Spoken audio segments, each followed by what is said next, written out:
I want to begin this morning by saying thank you to all those who made my trip to Israel possible, to Emily for finding it, for securing it and deciding to give it to me for my 60th birthday present, to the Steamboat Church of Christ for recognizing my 15 years of service here and giving me a substantial gift to help pay for this trip, to Bill for stepping up and preaching in my absence, to Dave for stepping up and leading worship in my absence, to everyone who contributed, to everyone who has helped, everyone who has stepped up. Thank you.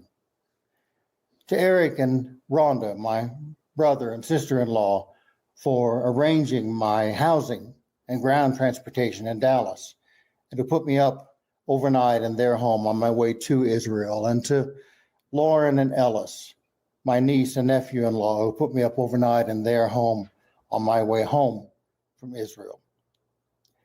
Going to Israel has been on my bucket list for a long time. I have a number of things on the list that I'd like to do before I kick the bucket, and things that have been on the list for quite a while. But over the course of the last few years, my sense of urgency about that list has been on the rise for a variety of reasons. None of these are remarkable. These are all common experiences. And many of you have experienced the same thing or the same type of things yourselves. I have a number of health challenges that I live with. About 14 years ago, I became very ill with anemia and thyroid disease. And the anemia has been resolved. But at the time that I was diagnosed with it, I had a blood cell count, a red blood cell count of 0. And the thyroid disease landed me in the ER in Denver with a blood pressure of 210 over 180. It's all under control now with medication. But since then, I've developed a number of other minor conditions, none of which are all that interesting or uncommon for a man of my height, weight, and age, but all of which require medication to be managed. And now I take a handful of medication on a daily basis, and my health and well-being is completely dependent on those medications. If for some reason there were a major market disruption in the United States and I were unable to get my medications, my well-being would quickly deteriorate. My heart rate would rise, my blood pressure would rise, my endocrine system would spin out of control. I'd be highly susceptible to stroke and heart attack, and I'd probably have a life-altering or life-ending health episode within a year or so. Also, my father passed away in 2015, and my mother was diagnosed with Alzheimer's in 2019. My nephew Seth passed away suddenly of heart failure about a year and a half ago, and he was only about 30 years old. My sister, who is 7 years older than I, was diagnosed with dementia last year. And my cousin Lana Jane, who's 5 years younger than me, died a few weeks ago, the first in my generation to die. And those sorts of things tend to make one think about one's mortality. And that, along with something like a midlife crisis about the trajectory of my career and the books I'd like to write and other accomplishments I'd like to achieve in my lifetime, have given me a heightened sense of urgency about my bucket list and a sense of priority about the things on it. So this trip to Israel couldn't have come at a better time for me. And God seems to have had this trip in the works for quite some time.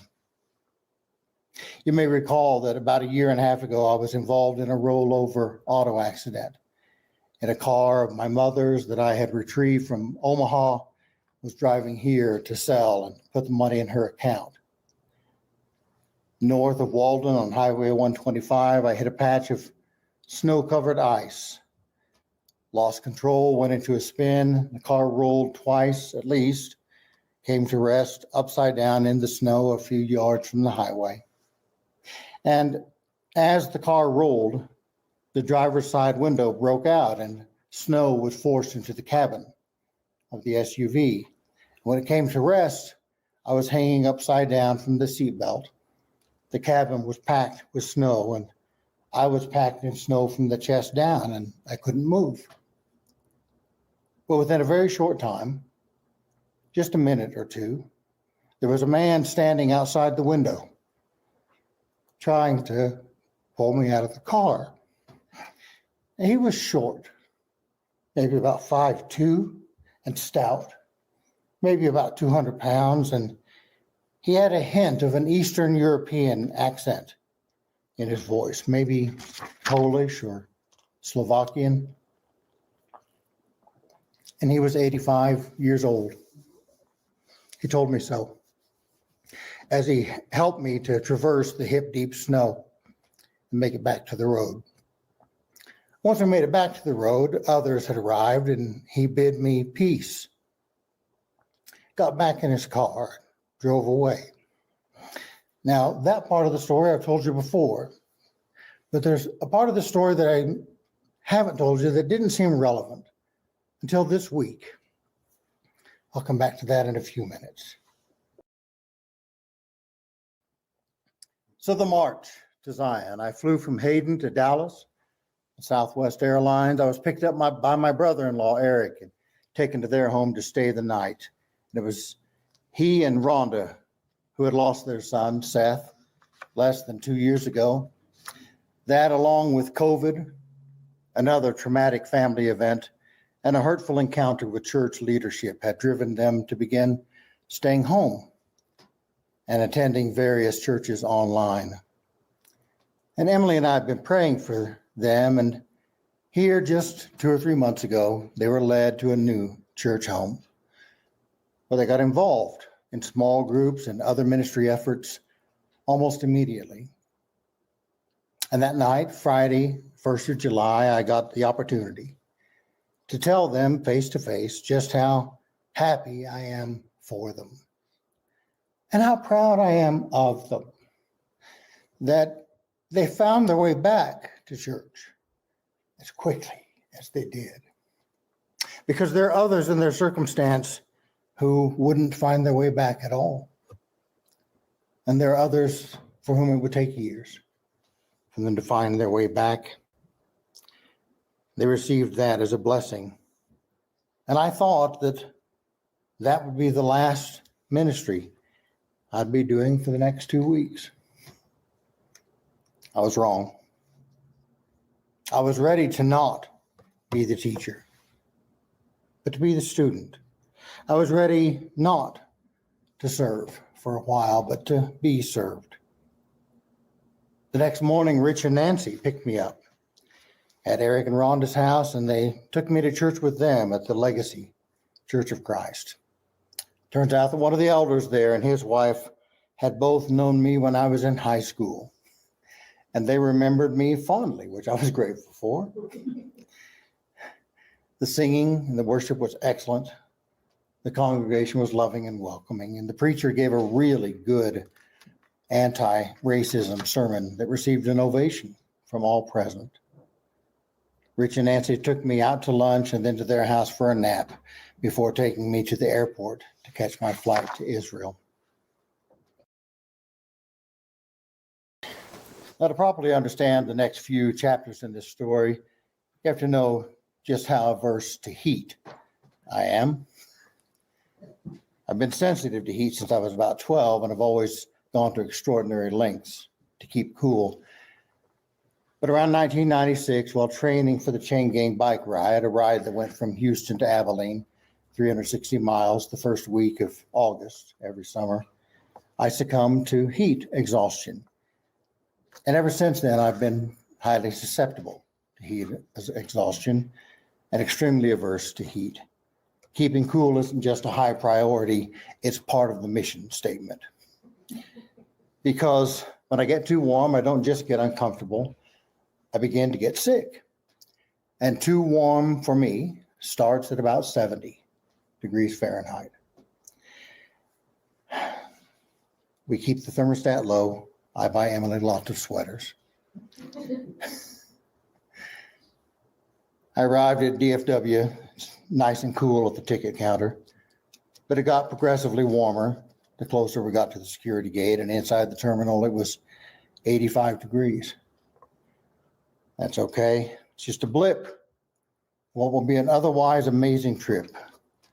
I meet my fellow travelers at the gate, and we all have a good time beginning to get to know one another. Our departure was delayed for a couple of hours, but when we got on the plane, it was nice and cool on the plane at first. But it quickly rose to about 80 degrees and remained that warm for the next 15 hours. No worries, though. I'm going to Israel. We flew to Istanbul, hurried to catch the flight to Israel, and arrived in Tel Aviv late Monday night, and checked into the Neve Ilan in Jerusalem, where we stayed the night. The next morning, day one, we hopped on the bus and the teaching tour began. Now, when it comes to the tour group, I won't be mentioning any names except for one, the tour guide, who I'll simply refer to by his first name, Rob, and he's pictured in your bulletin. Rob is a lifelong Church of Christer who decided a few years ago that he wasn't called to sell what he was selling in the business world, but he was called to be a Bible teacher. So he quit his job, went back to school, getting degrees at ACU, JUC, and SMU, and he's now studying to finish up his doctorate. And somewhere along the line, he drank the Kool-Aid of higher education in biblical studies, which is populated mainly by non-believers. And he now found himself with a very low view of Scripture, and that he holds that it is neither historically accurate, nor factually accurate, nor scientifically accurate, nor internally consistent. Now, he would disagree that this is a low view of Scripture because he believes that the Bible is inspired, that he believes that it is the Word of God, and he also believes that it's reliable. Now, the names of people in the Bible can't be trusted, neither can the names of places, the dates can't be relied on, neither can the chronology.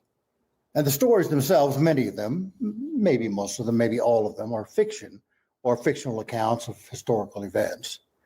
But the themes of the stories in the Bible, those are reliable. Now, granted, the people who wrote the themes and wove the stories together and arranged them into the collections that we now have were all conspirators and liars who wrote under false names and had competing agendas.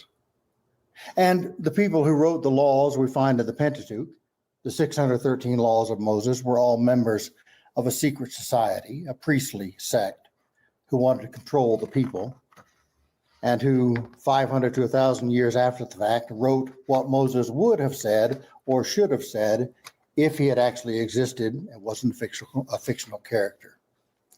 Job is complete fiction.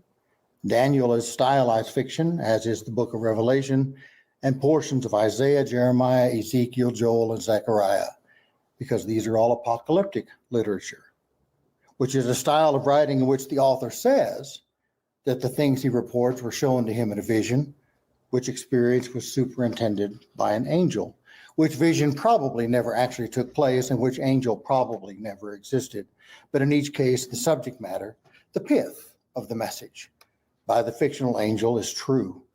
And in that sense, the accounts are reliable. Now, Rob and I have corresponded since we returned from Israel, and I've told him some of what I intended to report to you this morning. And it's important to him that I get this right. He does not believe that the Bible is factually accurate, but he does believe that it's inspired and that it's reliable. Now, I would characterize that as a low view of Scripture. Maybe it isn't. Maybe it's a low view of inspiration and reliability.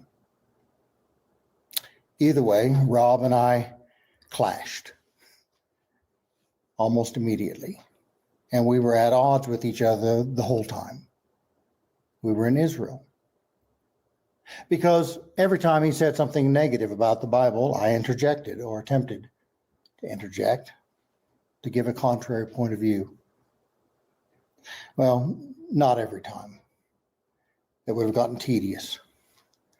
But every time that he went out of his way to say something new that was negative about the Bible, and that Rob would allow me to speak, I came to the defense of the Word of God. And every day, at the end of the last lesson of the day, Rob would always quote one of his professors from the Jerusalem University College and say, "Any questions? Any comments? Any to hell with your nonsense?" And he'd look at me right then every time, and I'd always indicate, "Yep, that's the one. You nailed it. Not to hell with you, but to hell with your nonsense." Now, there were 30 people on this tour, most of whom were about my age, give or take 10 years, and most of whom were seasoned Christians with lots of Bible knowledge. So they didn't need my help. They didn't need me to protect them. They were big kids. For the most part, they could fend for themselves.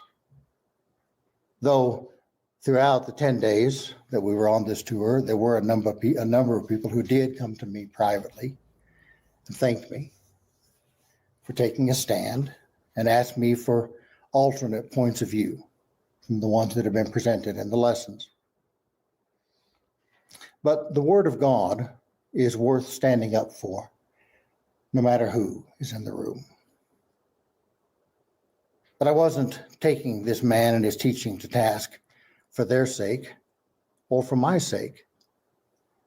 I didn't fly 7,000 miles to Israel to spend 10 days in a state of constant aggravation and have daily disagreements with a fellow Bible scholar. I was taking on the falsity of what was being taught about the Bible, basically because I couldn't help myself. As Jeremiah said in Jeremiah 20:8-9, "The word of the Lord has made me the object of the burlesque of others from dawn to dusk. But if I say I will not make mention of him, I will no longer speak in his name. Then his word roils in my heart and becomes like a fire in my bones, wearing me down till I no longer have the strength to hold it in." And as the psalmist said in Psalm 119, 105, "Thy word is a lamp unto my feet and a light unto my path." And again, in Hebrews 4:12-13, "For the word of God is alive and active, sharper than any double-edged sword. It penetrates even to dividing soul and spirit, joints and marrow. It judges the thoughts and attitudes of the hearts. Nothing in all creation is hidden from God's sight. Everything is uncovered and laid bare before the eyes of him to whom we must give account."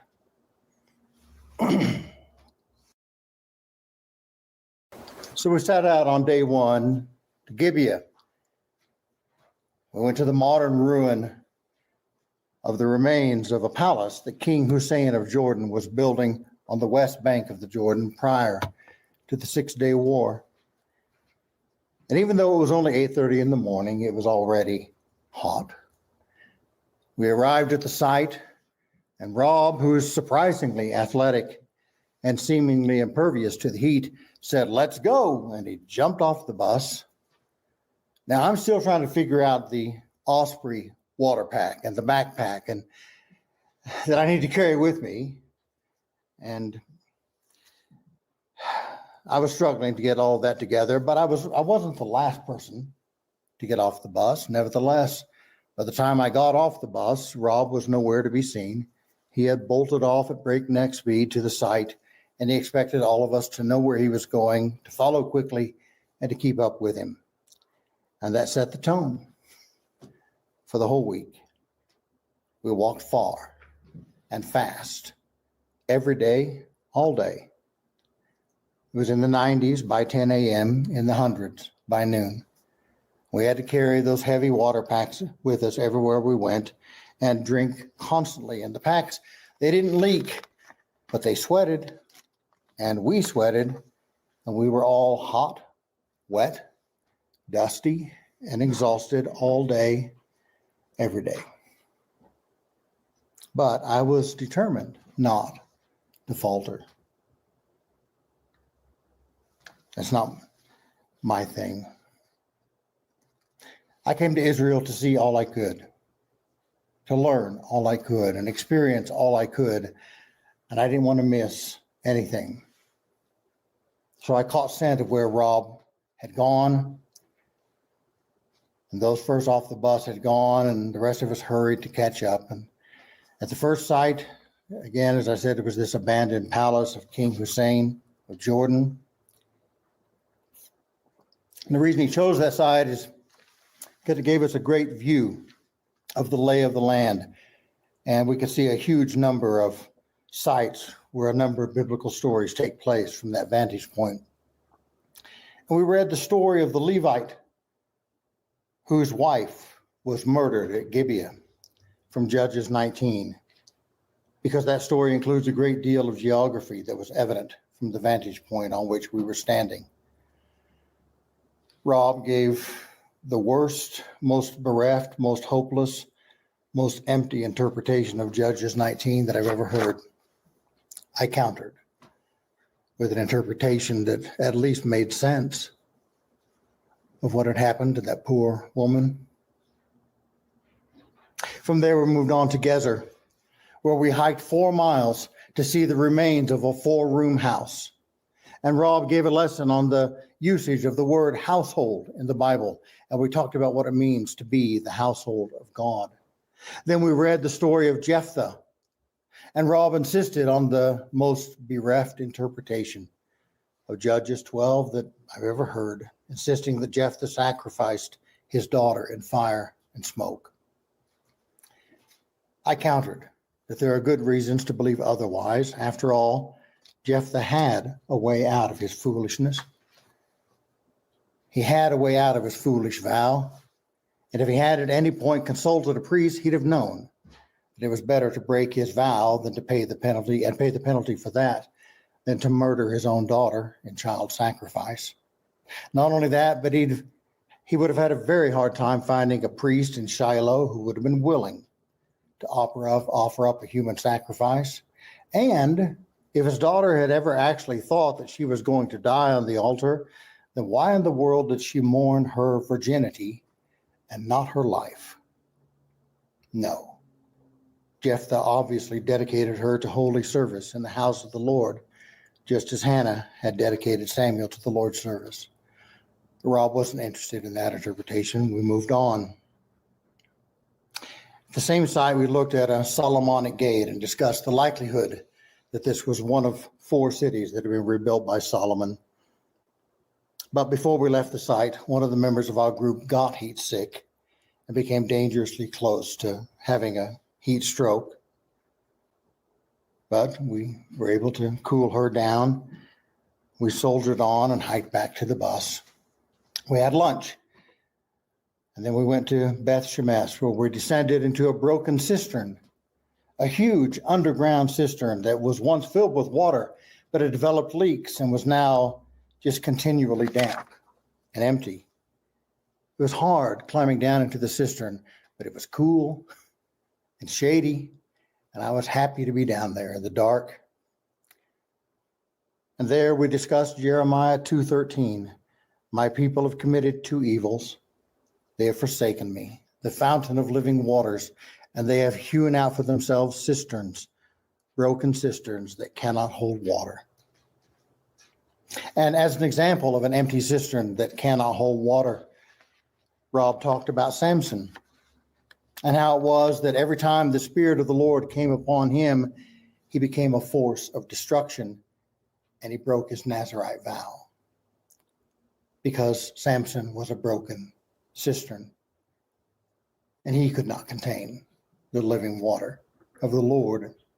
And this was probably one of the best lessons that Rob brought us all week, though he kind of ruined it by suggesting 2 interpretations of Samson's riddle that are too disgusting for me to repeat from the pulpit. Then from there, we went to the Elah Valley and saw the site where David fought Goliath.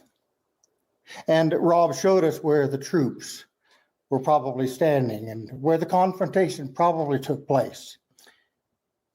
And he said nothing, questioning the biblical account, the story of David and Goliath. And we went on to our second hotel, the Israel Ganim at the Dead Sea. The next day, day 2, we started by reciting the Shema in Hebrew and in English, which we had done on the first day also. Hear, O Israel, the Lord thy God is one God, and thou shalt love the Lord thy God with all of thy heart, with all of thy soul, with all of thy strength, and thou shalt love thy neighbor as thyself. Amen. We also prayed at the beginning of every day, but at no point till the 10th day did we sing. We prayed, we studied our Bibles, but we didn't worship for most of the trip. At one point, long about day 7, a few people sang on the bus, but there was a terrible time lag, and the sound coming from the back of the bus was delayed and deteriorated, and quickly the sound descended into cacophony. A few people asked me to get on the mic and to lead singing, but I was sitting in the second seat right behind Rob, and he did not ask me to lead worship. And it wasn't my trip. I wasn't going to do that unless he asked me to. So for the first 9 days of this trip, 11 days if you count the plane ride, there was no worship. That didn't happen until the last day. The second day, we went to a valley of the Negev where we hiked into a ravine and talked about water. From there, we went to a Bedouin oasis and we rode on camels. Then we went to a Bedouin tent and had lunch and talked about hospitality. Then we went to a Judean fortress that had no biblical significance and talked about something or other. Then we returned to the hotel. And then we walked down to the Dead Sea to go swimming. It was a disgusting experience. The Dead Sea is dead for a reason. It's not just salty, it's also oily and gross. And they tell you that if you're going to go to the Dead Sea tomorrow, don't shave today because it stings. Well, I'd already been continually wet for a couple of days, and then I had ridden a camel and then got in the Dead Sea. If on the way back to the hotel someone had offered me castration, I'd have taken it. It was a terrible experience. It was greasy and gross. I couldn't get those wet clothes off fast enough, and 3 days later they were still wet. I eventually just threw them away. On day 3, I traded in my walking staff for a parasol. We went to Masada, and it was hot. And there we talked mostly about Herod, what a great builder he was, which is actually what we spent most of our time doing on this trip. We went to a lot of Roman sites, a lot of Herodian sites, a few pagan sites, and we talked a lot about the sheer will of Herod the Great and his ability to get things done. And all of that was kind of interesting. It just wasn't why I came to Israel. And there were several days when at the end of the day, I was something of a loss as to why I was even there, why I was hiking 4 to 8 miles a day in severe heat to see Roman sites and Herodian sites and pagan sites. And I was beginning to get frustrated. I was glad we went to Masada. I'm glad I can say I was there, but I was eager to see and experience more about Jesus. We did go that day to the valley of Ein Gedi, where David and his mighty men found water. And there was a waterfall there, and we all took turns standing under it.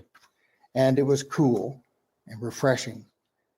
And I felt I could really empathize with David and his men, and experience the joy that they felt when they found this living water. Then we finished out the third day by going to the Qumran, where in 1948 the Dead Sea Scrolls were discovered.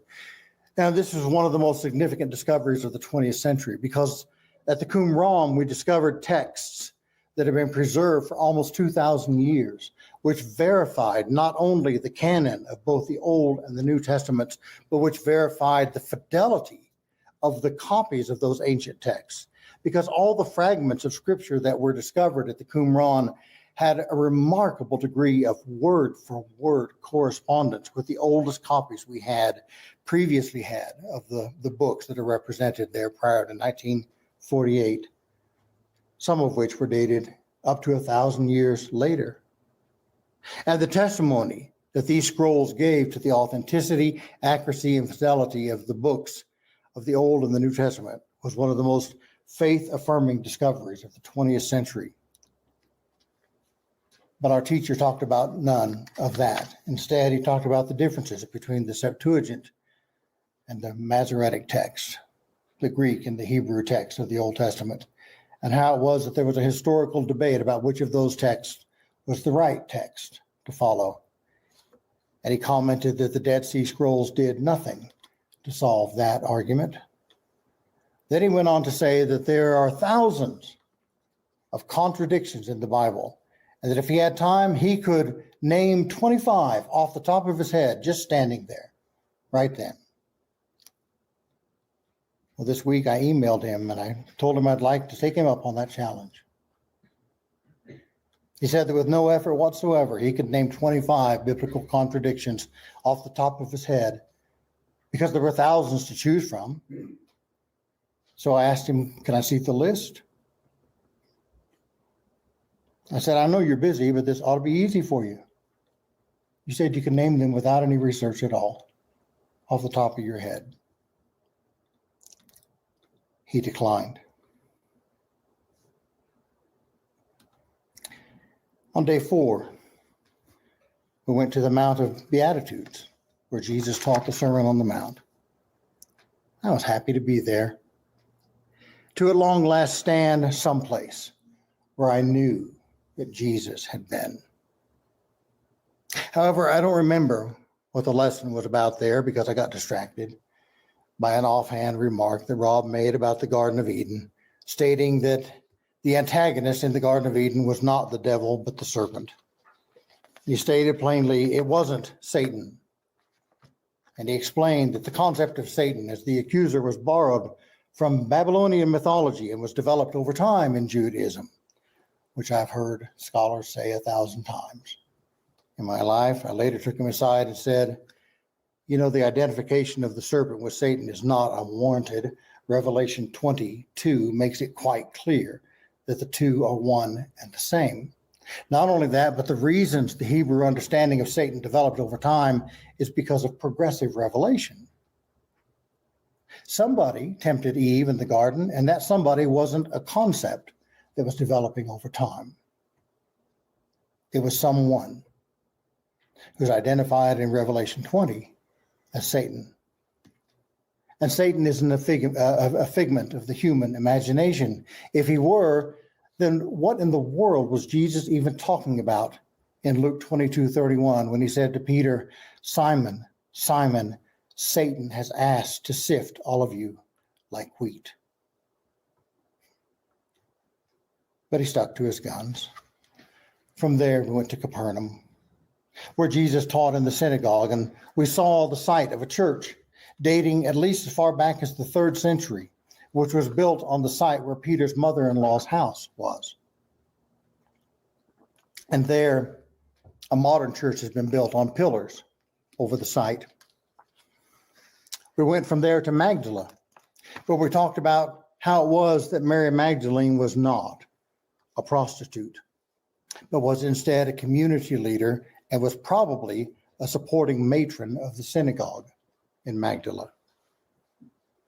And at that site, Rob gave a very good lesson on how it is that the New Testament is actually much more egalitarian toward women than the church has traditionally taught.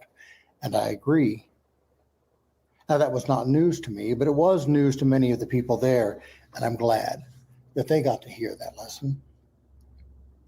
Then we went to the Sea of Galilee and took a boat ride, and that was refreshing. Then on days 5, 6, 7, and 8, we saw nothing but Roman sights and heard pretty much nothing but secular history.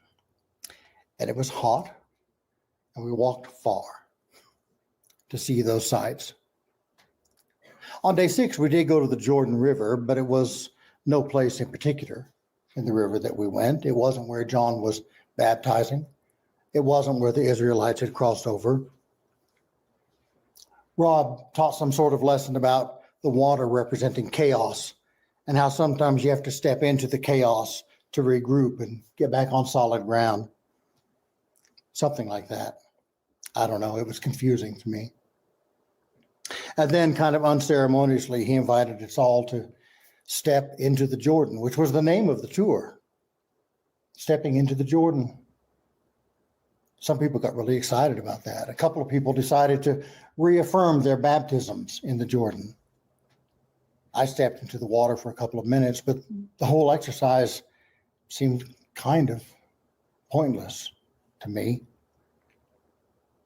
Then, because it was Sunday, we stopped before getting on the bus to go back to the hotel, and in sort of an impromptu way, we took communion together.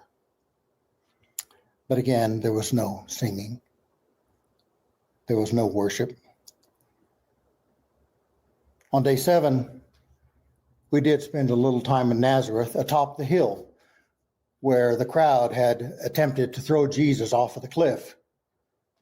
But we mostly talked about the Roman world on the opposite side of the precipice, not about Nazareth. At the end of day 7, we spent quite a bit of time on Mount Carmel and talked a lot about Elijah and the showdown between him and the 400 prophets of Baal. And I was happy to be on that hallowed ground. Then on day 8, we went to Caesarea Maritima, a place that Herod had built. We talked mostly about Herod and his amazingness in building the place. But then for a few minutes at the end of that lesson, we got to sit in the ruin of the jail cell where Paul had sat for 2 years, awaiting trial. And I was happy to be there. Then finally, we turned our attention to Jerusalem, to the holy city. We began spending time there. We went to the Israel Museum, where the Dead Sea Scrolls are kept. And we got to see those ancient manuscripts on display. And inside the museum, it was dark and cool, and I was very happy to be inside, out of the sun, and to not be hiking. Then at long last came day 9, and I thought, oh, good. Rob said we're going to turn our faces resolutely toward Jerusalem. I'm going to be at the place where the triumphal entry occurred. I'm going to see where Jesus was tried. I'm going to see where he was flogged. I'm going to walk the Via Dolorosa and pray at the stations of the cross. I'm going to stand at Golgotha. I'm going to stand on the very ground where the blood of Jesus was spilt. I'm going to see his tomb, the place where he lay for 3 days and 3 nights, and the site of the resurrection. I'm going to see the upper room where Jesus appeared to the apostles and where he breathed on them that they might receive the Holy Spirit. I'm going to stand on the Mount of Ascension and be where Jesus was taken up into heaven. But none of that happened. We walked by the city of David. Then we spent 2 hours going through Hezekiah's tunnel. Interesting, but not very meaningful for me. Then we went to the pool of Siloam and listened to Rob talk about how it was that verse 4 of John 5 was an interpolation, that there is no Jewish tradition of an angel stirring the waters at the pool of Siloam, and that the miracle that the lame man was anticipating was probably the product of a pagan legend having to do with gods descending into the pool. And that when Jesus said to the man, "Go forth and sin no more," what he was probably referring to was the fact that the man had been waiting for a pagan god to come and heal him when Jesus showed up. I don't know. It didn't work for me, that interpretation. But then we left Jerusalem, oddly, and we went to yet another Herodian site and watched a lame video about the site. And then we went to Bethlehem, but not to see the birthplace of Jesus, but to shop at a store with extremely overpriced carvings made of olive wood by artisans of Bethlehem. And we returned to the hotel. And then it was day 10. And I simply lay myself at God's mercy and begged him to give me something that I can take home with me. Because you know my theology of grace. You know how it is that I'm fully persuaded that grace is something. That grace is not God being nice. Grace is God being God in us. That it is an energetic substance. Indeed, it is the life substance of the incarnate Christ, which life substance is transmitted person to person physically. And I've been teaching that for 30 years.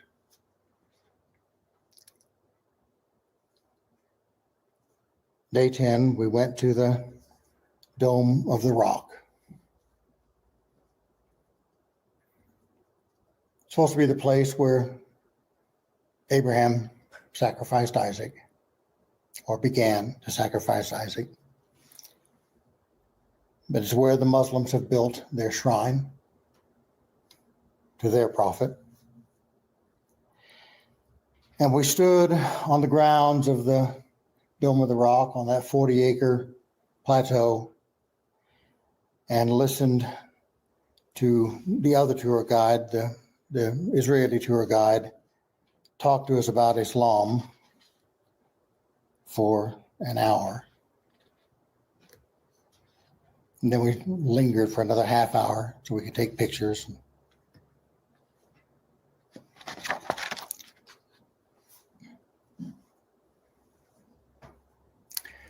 Then we made our way through the Holy City. And we went to the Crusader Church.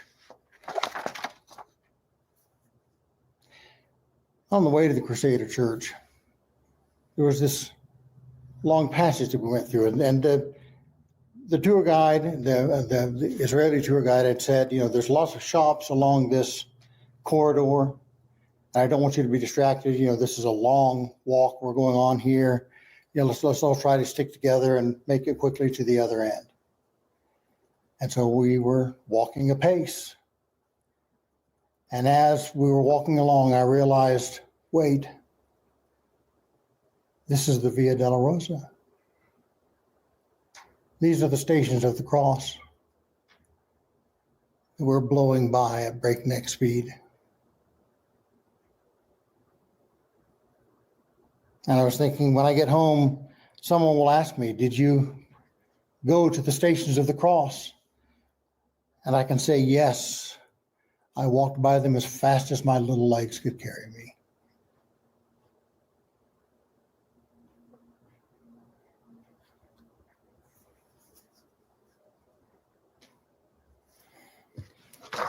We got to the Crusader Church. And Rob, at long last, asked me, would you lead singing? We went in as a group and we sang these two songs in the Crusader Church. I love you, Lord, and I lift my voice to worship soul, rejoice. Take joy, my King, in what you hear. Make it a sweet, sweet sound in your ear.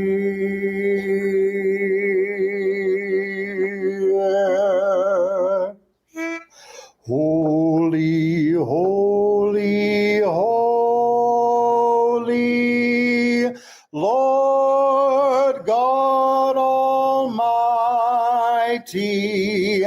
early in the morning our song shall rise to thee.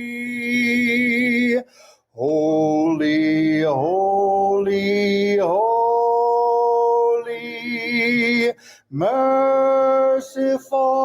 and mighty, God over all, and blessed eternally.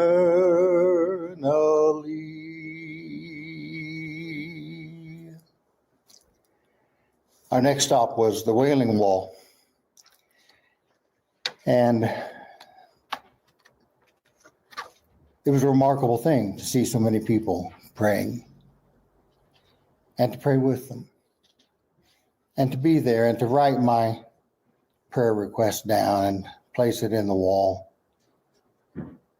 And then there's an air-conditioned portion of the Wailing Wall over to one side. It goes back about 300 feet. Someone has paid a lot of money to make this very cool thing. And back in there, I was telling Bill and Debbie earlier, there's lots of people praying, but lots of books and lots of scrolls and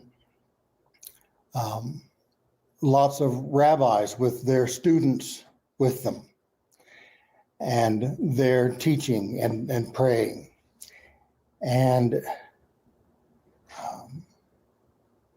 I saw a man who was from Africa, and he was against the Wailing Wall and he was praying. He had two canes. While he prayed, I saw him lift both knees to touch the wall.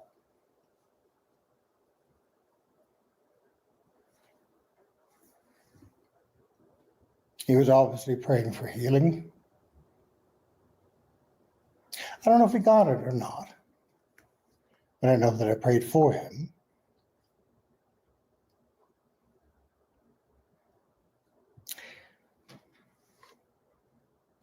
The prayer at the Wailing Wall was kind of unusual because it was kind of like competitive praying.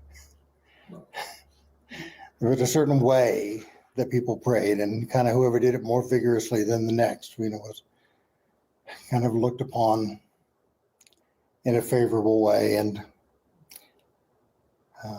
there were men, standing there and, nodding and repeating themselves, kind of doing the very thing Jesus said not to do when we pray. And then at one point, a man brought in this huge scroll. It was massive. It must have weighed 400 pounds or 500. It was this giant Bible scroll, and it was encased in silver, and it was on this cart that he was pushing along. And as he rolled it in, a big cheer went up, and people applauded and went over to kiss it and to bless it, this word of God.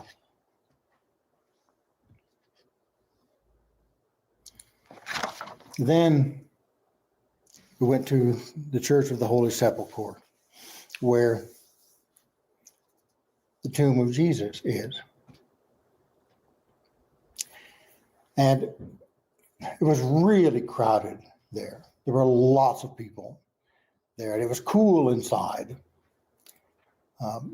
And we were in there on a kind of a group pass, but it was once you kind of paid to get in, then there were various things you were free to go to. And one of the things was you could stand in line to see the tomb of Jesus, which was hidden by this a structure around it within the church there. And but when we went in to the church, Rob said, there's something I want to show you all. Follow me. And so we did. And we followed him. We went around the back, and he took us around to this Syrian chapel. And he says, you don't have time to see the grave of Jesus. You don't have time to stand in that line. But here's a tomb that you can go into. And then he gave us like 20 minutes free time to go around and take pictures and stuff. I declined to go into a tomb. I went into a different chapel and sat and prayed for a while.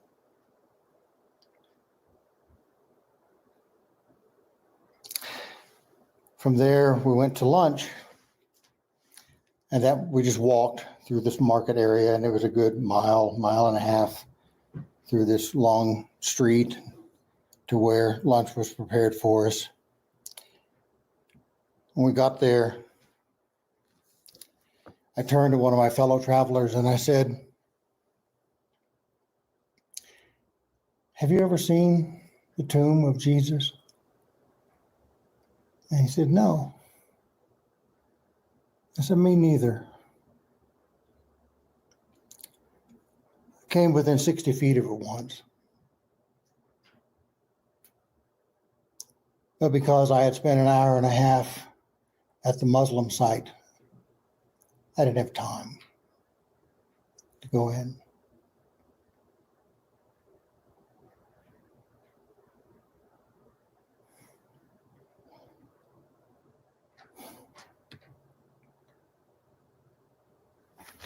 Our last stop for the day was at the Garden of Gethsemane. And we went there and read through some scriptures. And then we peeled off.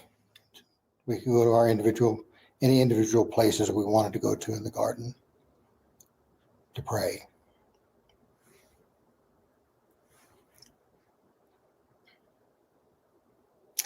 And it was there.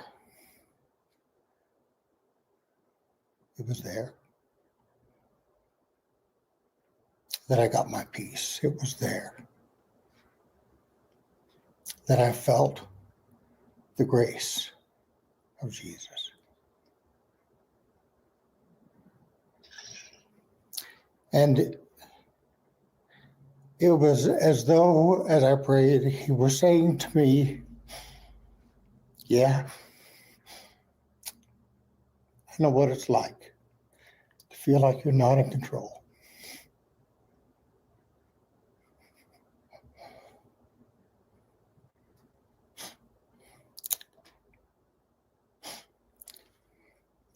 Thank you, Jesus. Thank you.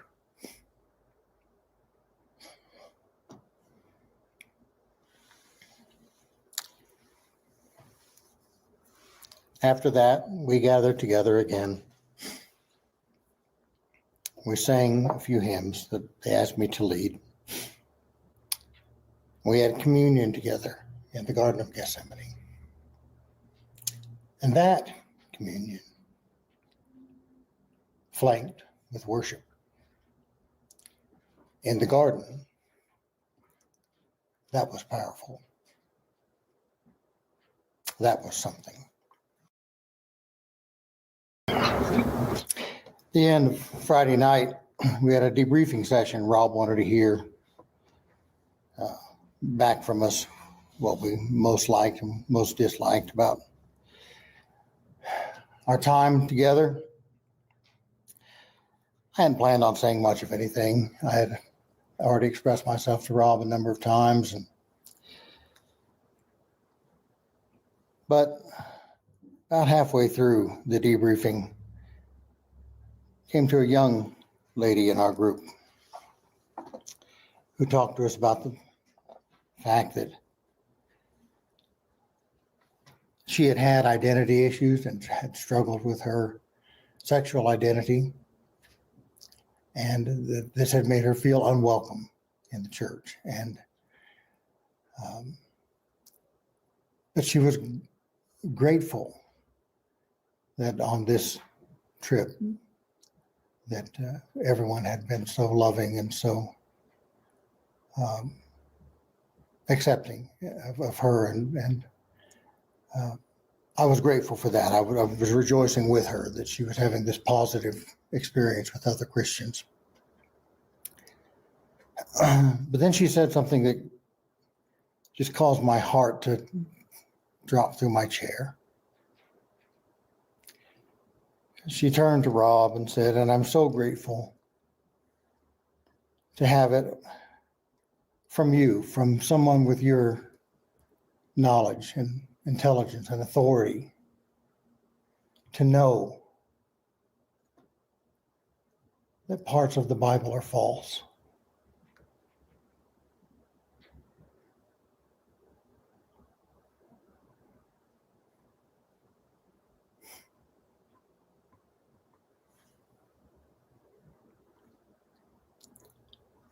Well, what do you say to that?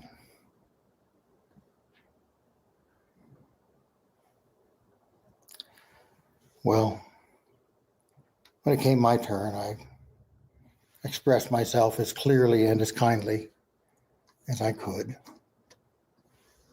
didn't seem to hurt Rob's feelings. It hurt his wife's feelings. She let me know about it. And the others who had come to me privately over the course of the week and expressed their private concerns, they were all silent then. And for the remainder of the trip, people just kind of smiled nervously at me. But it's a small price to pay for the truth. Standing in the airport in Tel Aviv, there was a Korean family standing behind me, a mother and a father and a young man about 9 years old. And they were from Seattle, and they had just spent 2 weeks in Palestine doing personal evangelism.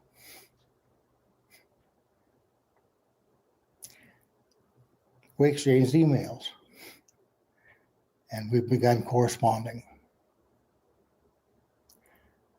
On the plane from Tel Aviv to Istanbul, I sat next to a young man who was from Taiwan, and he was a student conductor, and he was on his way from one music festival to another. And he was concerned because he had started out as an engineer and had changed his major at some point and felt like he was getting a late start on his conducting career. And now he was 33, and he kind of felt like maybe this was his last chance to be discovered at one of these festivals. And so I asked him if it was okay if I prayed for him. And I encouraged him to, I said, you know, if this is your last chance, Oscar, take it. And he told me his teacher had kind of discouraged personal expression. Of course, that's the culture. And I said, you want these people to remember that Oscar was there, so take the chance. And he and I have also been corresponding. It's kind of a miserable flight back home. It was 80 degrees in the plane again. Food was better. I got back to Dallas, and Ellis picked me up, took me to their home. And if you know me, you know that I enjoy the company of young people down to about 10.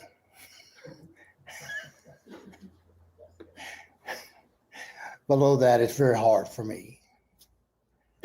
And Lauren and Ellis have a number of children, and Seth's children, the young man who passed away, they were there also, and their mother. It was my first chance to see her after Seth had passed. She's doing very well, and we had a really good conversation about her faith and about the good things that are happening in her life. And in comparison to the crush of humanity that I had experienced in Jerusalem and on the plane and in the airport, the company of those little children was delightful. I had a really great time with them. After getting home, Leonard had injured his knee, and I had to take him to the hospital. And so Monday, I took him to the hospital, and while I was there waiting on him, there was a woman in the waiting room, and she lives at kind of a nursing home in Craig. And she wasn't very old. I think she was just in her 40s, but I think she lives there because she's obese and can't get around very well. And she was telling me about the place where she lives and about how the people in her building are better than the people in the other building. And I was thinking, I've just been to Israel. My life is pretty good.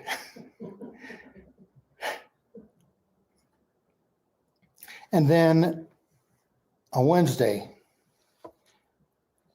Leonard and I had picked up a load of lumber at the store, my little trailer, and we had gotten just kind of past the church here, just where the speed limit rises, and not very far around the corner, and the coupler on the trailer broke. And but the safety chains held, and the car was not damaged. The tongue went under the car, and everything was fine. Came to a safe stop, and managed to secure the tongue back in place, and turned around and came back over here to SASAC and rented a trailer to get us home. And before I left, we'd ordered a window from Menards for the new part of the house, and it was going to have to be. It was ready now. It was going to be picked up sometime in the next 3 or 4 weeks. And when I ordered it, I didn't fully realize, just how far I'd have to go to pick it up. But I was going to have to go to Cheyenne to pick up this window. And while I was there at SASAC, I just thought, well, I'll just go ahead and rent this, this trailer here for 2 days. And I'll just go ahead and go to Cheyenne tomorrow. And that's not really what I wanted to do this week. I need to be working on my lesson, but I'm going to have to rent a trailer anyway. It's a far trip. And there's some shopping opportunities up there. Who knows, I might find something that I really need. And I did. Went to the Habitat store there, found some tremendous bargains on some things that are going to do us wonderfully in our home. On the way there, something happened. And this takes us back to the beginning of this lesson. Because after I passed Walden, I was on 125. And I came to the place in the road where I'd had the rollover accident a year and a half ago. And I suddenly remembered something. I suddenly recalled something that I had never mentioned to anyone before. It didn't seem relevant at the time, but it seems relevant now. Because as I was there in that upside down car and hanging from that seat belt, and I saw those stout legs come around the corner, the kind voice with the Polish accent, this 85 old man. As he reached in to help me, the sleeve on his jacket pulled up. There was a tattoo.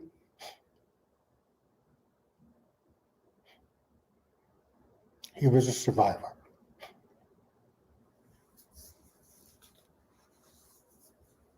Israel's been calling to me for a long time. God's had it in the works long before I even knew about it. And I'm so grateful.